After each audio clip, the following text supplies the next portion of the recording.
Hey, hey. Hi, guys. Welcome back. All right.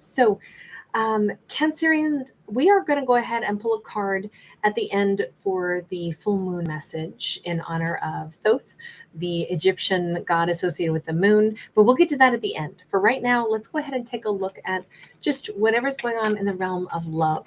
And then at the end, we'll also pull something for a full moon message. Okay. But in love, we start with an Ace of Pentacles. We have the Hanged Man. And we have the King of Pentacles. Hi, guys. Violet, 11D8, Nikki O, Full Power. Wonderful to see you guys. Sleep Princess. To start out with this brand new beginning in love is amazing. We have the energy of the Milky Way coming on in because we have the sacred cow above on this card. We also have a tip of the hat to the year of the snake. So great time for new beginnings. But we also see this masculine who seems to be just about done with the chrysalis phase, right? He has become a full-blown butterfly. We see his like Mothman prophecy coming in. We see him with his wings, and then we see him emerging as a full-blown King of Pentacles. He is sitting back having a snack, but ready to give. So this could be possibly a Virgo, Capricorn, or a Taurus, or a Pisces who has gone through a pretty massive change, huge transformation. He's started to see life a little differently. Him eating the apple, that could be the apple of temptation. That could also be like he's like tasting food for the first time. He's, like really present for the first time ever. I mean, that's a terrific message. Anytime somebody gets really present in their own life, that is marvelous. We have a Knight of Pentacles. So this is somebody who's been moving forward, however, smoothly and consistently. I feel like he's grown a lot, but now, even though we see him like taking a bit of a breather, I don't know who he is to Cancer just yet. If this is a potential lover who's making their way into Cancer's life, if they've ever met Cancer before or not, we don't see that part yet. But we do see that he's riding on this albino tiger, this white tiger. So this is our slowest moving knight. And although he's changed a great deal, right? He's gone through a metamorphosis and become a full-blown king who's very present. He's ready for new beginnings in his life. He looks at the world through a different lens. He still moves slowly but sure-footedly forward. He's like on his real like life path journey. But who is he to Cancer? Okay, Eight of Swords. He may be somebody that Cancer specifically blocked out of their life and said, you cannot come into the kingdom. You may not. I do not permit you. I've blocked you outside of the castle gates. Now, normally the Eight of Swords is where somebody gets stuck, but you notice in this storyline, it's like, I think Cancerian had to protect themselves and their castle from someone who was stuck. Now, here it makes sense. He was stuck because he was in the midst of transformation. So Cancerian might have met him at a time when he hadn't, gone through the full metamorphosis. And so he was kind of, well, think of it this way. Anytime we have, a pupa or something that is still needing to develop, you kind of got to let the process happen, and it's better to leave it undisturbed. And so I kind of feel like Cancer might have been like, whoa, I don't get what's going on with you. You don't seem to be a king. You don't really seem to be ready for anything. Cancer might have had the misfortune of meeting them when they were still in like chrysalis phase, pupa stage, whatever. And that is something that, I'm thinking back, and I can't think of its name right now, but there's a time when in a caterpillar's life, when they're becoming that butterfly, where for a while they actually lose all shape and just become this goo. And there's a name for the goo that they become before they like literally reconfigure and then become the butterfly that we know. And it has a very specific name. Anyway, I'm wondering if they were in goo form when Cancerian knew them. And that's why it's like, do not touch the goo. They are not ready to like crystallize and retransform and reanimate into something. They were in goo form. So it feels like Cancerian blocked them out of their life. and said, you don't bring your goo here. Three of Swords. And it could have been really painful. I don't know that Cancerian knew that this person was in that space at that point. I feel like that could have been, but Cancerian did know. I think that they were supposed to be my lobster, my soulmate. They were supposed to be somebody really important. How come that, here's the problem. I feel like that's a little bit, it's hard for us mortals, perhaps, to say, I can feel that there's a divine counterpart connection, but why do I have to meet a divine counterpart when they're still in their gooey pupa stage, caterpillar transformation stage, when I'm like, it hurts me because I don't know what's wrong. I know that it felt really important. It felt really divine, but then I got to be brokenhearted because there's no action happening. There's nothing going on. How come I couldn't just meet them once they're fully formed? Like, why do I have to go through when I know something is divine, but then it's just here to break my heart? I'm drowning in all these emotions. It doesn't make a lick of sense. I don't get, why did I even have to meet them if they weren't ready yet? Why can't the universe just wait until they're done transforming and then I meet them? Which I think is a fair question, right? Seven of Wands, though. It is rarely, and forgive me for saying this, but it is rarely only going to be a lesson for one person when it's a Six of Cups. If these two are soulmates, then probably there is some benefit, even though it may not have seemed like it. There was some benefit for Cancer. Now, I know if Cancer was like, yeah, I had to block them and stay away from them and deal with the heartbreak of, meeting somebody that felt like a soulmate, a divine counterpart who didn't give me anything at that point in time. And I just had to wait and wait and wait on them. And the universe is kind of responding with, no, darling, some of those things were your lesson. You did need to stand up for yourself and you learned how to do that. You did need to, maybe go a little bit lone wolf for just a little bit so that you could figure out what you like and what you don't like, what you'll tolerate and what you won't tolerate. Learning how to advocate for ourselves. Sometimes we don't ever learn how to do it unless we're put in a position where we have to learn how to do it. Or, it's definitely, I think it's something, I don't know, maybe it was only hard for me. It's something I still work on. But learning how to put up boundaries, especially like in the moment, because I don't think very fast on my feet. Probably because I'm a more emotional person. Like I can get like, whoa, I can't believe that just happened. I can't believe somebody just did, whatever, trespassed on me.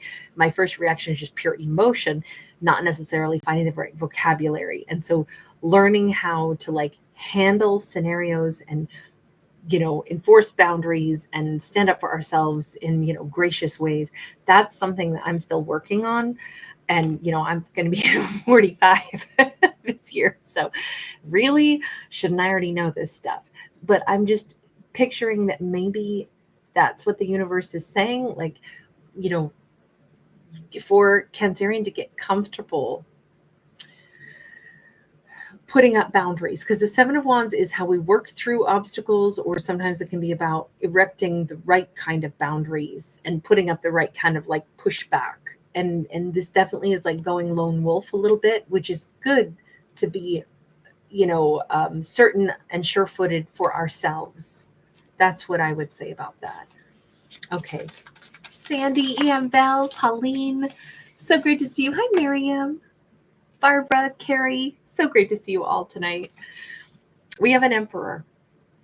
This is so amazing because I feel like although Cancerian maybe did get brokenhearted, did have to put up a boundary with this person in the past, did have to also learn, like, I will not accept less than what I want. I'm going to lone wolf it until I meet an Emperor. I want an Emperor or better. And I almost feel like they got fed up in a good way. I feel like Cancerian got fed up in a good way and said, I want this fella or lady. It doesn't matter. But I want that. I will not take less than that. It's got to be that, universe. No more of these divine counterparts that are not ready.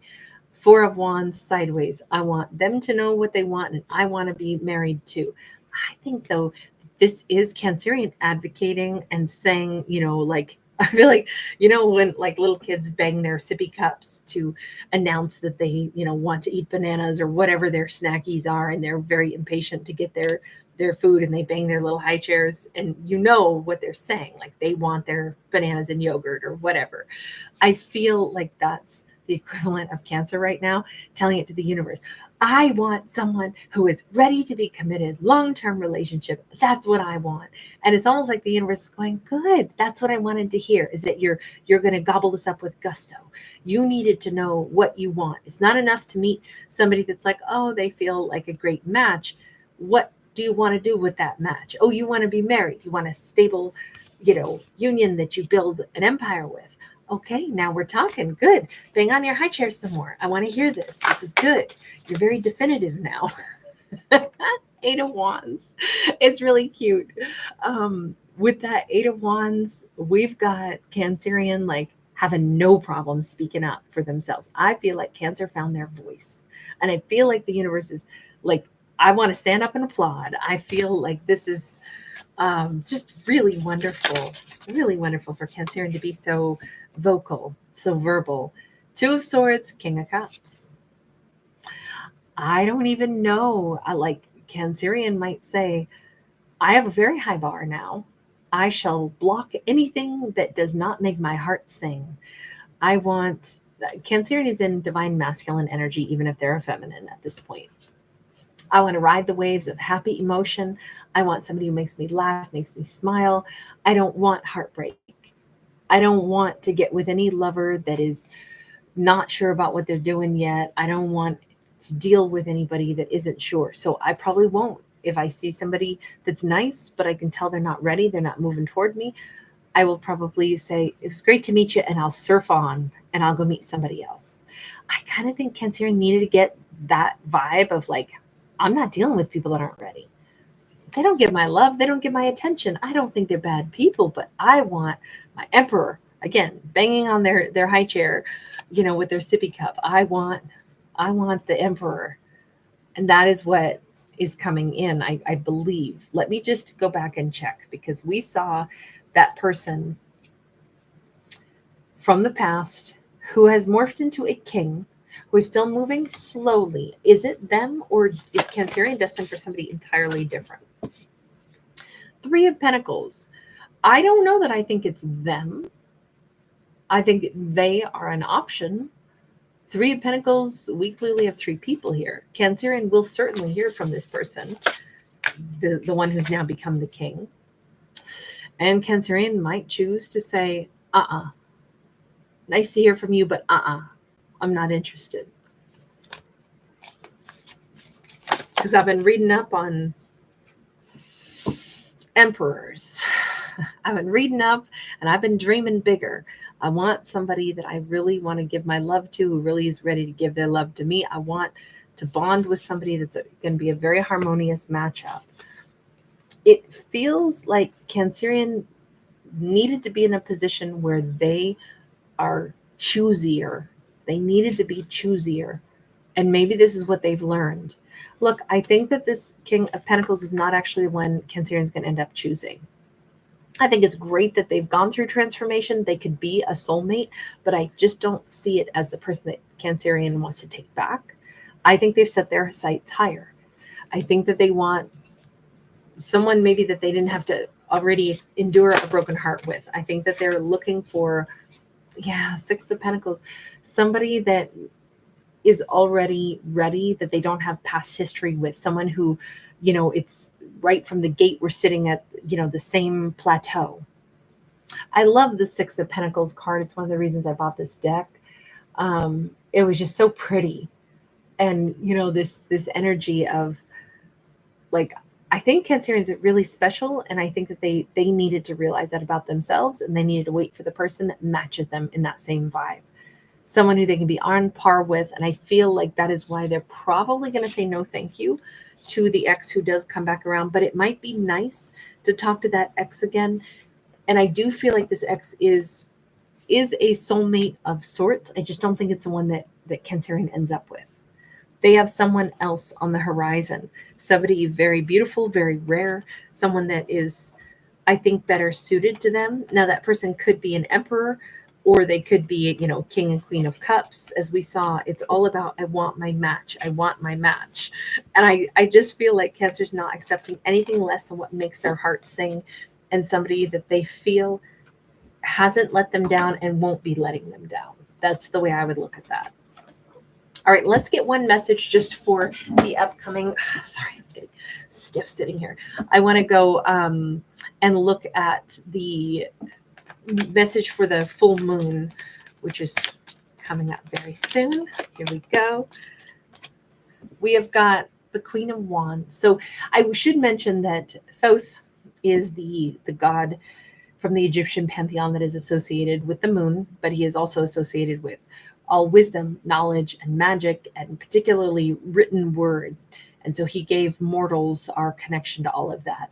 But for the gods, he was also known as the official scribe for the other gods. So he's very, very much associated with, knowledge and language and such. And all of that, to tie that into this full moon that's coming up, and the full moon is usually about like releasing things, but also, let's say maybe it's somebody releasing their words, speaking up, and being a little bit more vocal, because we got a Queen of Wands. That Queen of Wands, she is our most vocal. I always think she's the best at advocating what she likes and what she doesn't like, what she wants and what she doesn't want. She does kind of have that attitude of, make me want you.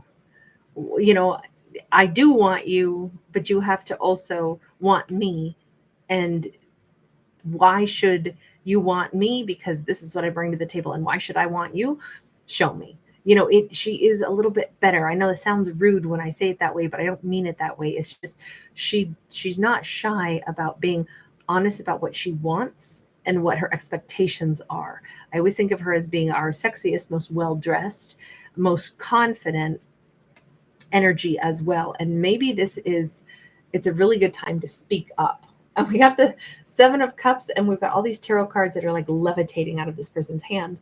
To me, this looks like we have somebody who is actively saying, there's a lot of different routes my life could take. So why should I pick this route? Give me a reason. During this full moon, I kind of think that maybe Cancerian is going to discover that words flow easier from their mouth, maybe with a little sass, a little punk, a little fun, a little swagger.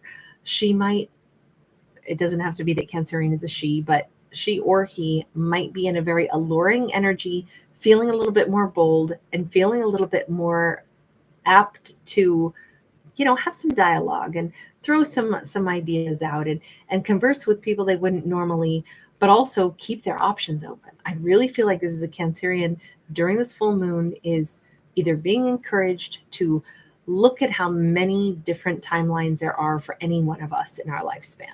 Look at how many different lovely people we meet each day, how many beautiful, sexy, attractive people there are, and then realizing, pick which one you want, pick which avenue you want to manifest. That's a very empowering place to be in. So if a full moon is about like releasing things, it would be like releasing any mental obstacle to believing that you have a right to call in what you want, or a right to choose the path that you want, or a right to choose the partner that you want to get to know. If Cancerian was ever in a place where they were like, well, I got to wait until somebody chooses me, this is a new version of Cancerian where it's like, I don't wait, I advocate. That all of this is kind of the message. I think it's a kind of like very cohesive message.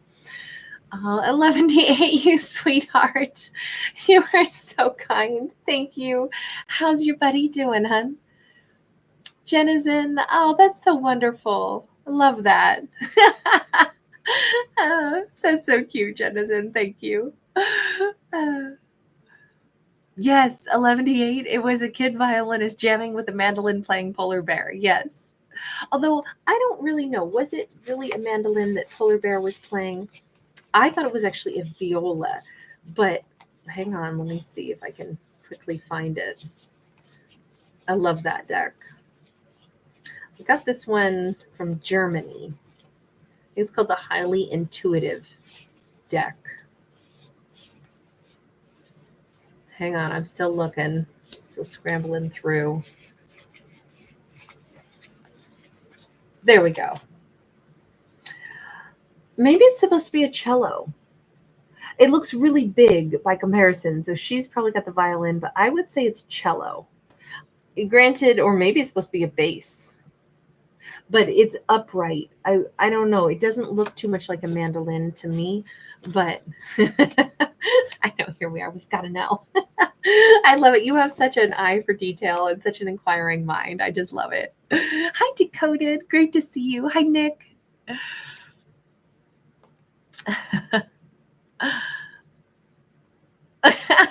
Jenna said, I love it. You're doing some Homer impersonations. That is awesome. Stephanie Ellis, wonderful to see you, honey. And good morning to you, Pauline. You sweetheart. Thank you. Right back at you. All right, you guys, I'm going to bounce over to the other channel and do a Capricorn video and then today's topic. And I'll probably do that one live on the other channel. EM Bell, thank you, sweetheart. Thank you. I'm so glad. 11:8. So good to hear that Buddy's doing so well. Oh, that's amazing. You play both? Oh, I'm so jealous. I love music so much and I have no musical talent at all.